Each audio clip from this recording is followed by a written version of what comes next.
रुपया के जोड़ा भीरा पाने अमल कैसे जइहे सजनवा।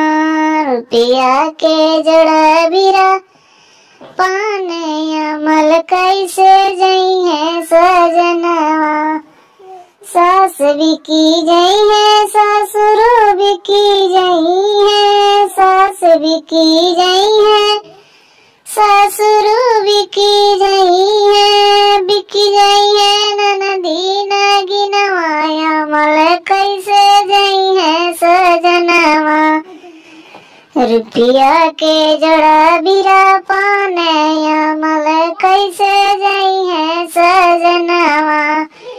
जेठ बिकी जइहे जेठान बिकी जइहे, जेठ बिकी जइहे जेठान बिकी जइहे, बिकी जइहे ननदी नागिनवा अमल कैसे जइहे सजनवा। रुपया के जोड़ा भीरा पाने अमल कैसे जइहे सजनवा।